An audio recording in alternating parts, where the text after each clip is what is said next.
Hello, I'm on a walk with Odin right here in Venice, and my heart is so full. So going on a walk like this around sunset is something we normally do every day, and I hadn't done it for about 10-11 days because we were away in France.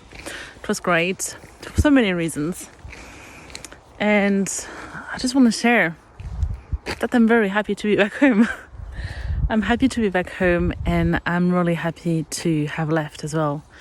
It really allows me to have a change of perspective and also to realize how narrowly focused I was on some things, like my business and the well-being of Odin and Venus, and stuff around the house. And basically it's not the first time it happens, and I think probably happens to most of us, where we get so caught up in the day-to-day that we don't realize how stressed and how narrow our world becomes. And when we take a step back, whether we go on holidays or we get ill and we have to take a step back because our body's like, nope, chill, then we come back with a fresh perspective or a fresher perspective, and it just feels good and it's just so necessary. And I'm someone who really struggles with routines. I have a love-hate relationship with them.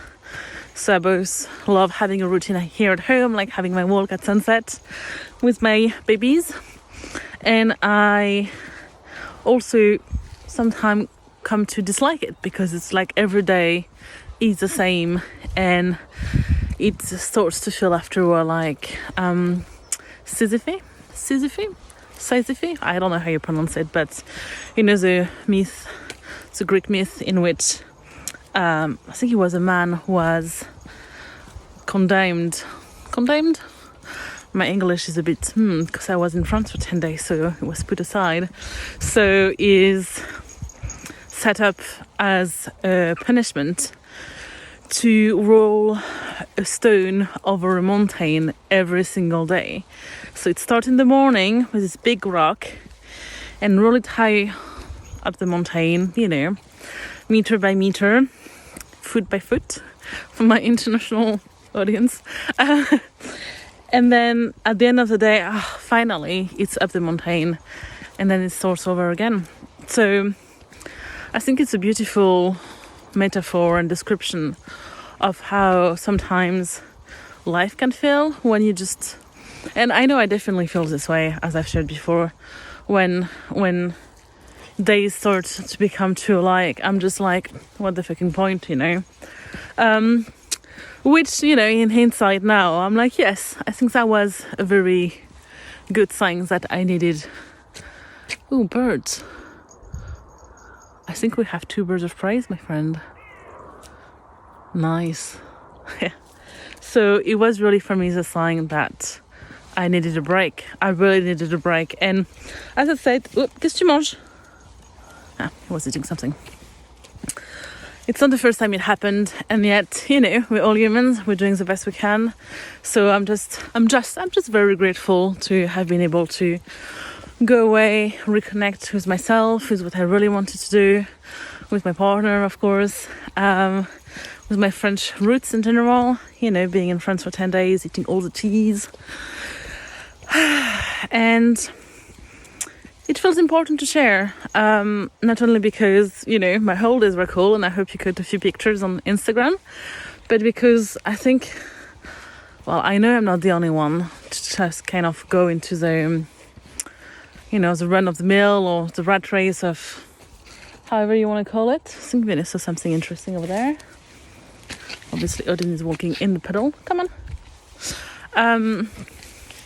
So yeah, it's just, we don't always have the luxury to go to France for 10 days to take a break. But even a half afternoon can feel like a reset, or even a 20-minute nap, or even taking 10 deep breaths in your car before you have to go out to your next meeting, your next thing to do. Yeah, we're going right. We're just not going through the pedal. So really goes along with another video I shared about creating space in your life and how it's the best practice you can have in your spiritual life, in your normal life, because it just really calms your nervous system down. So it's kind of another angle and layer of it where it just feels good to take a break. And for me, traveling is really serving that purpose. It really stimulates my mind. It forces me to be in the present.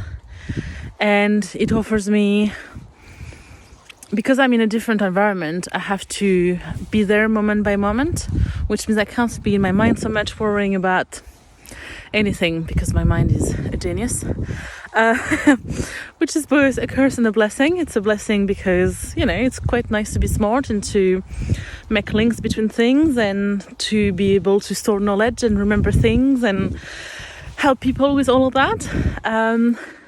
And it's a curse sometimes because my mind is so very good at creating things and scenario and stories and all that.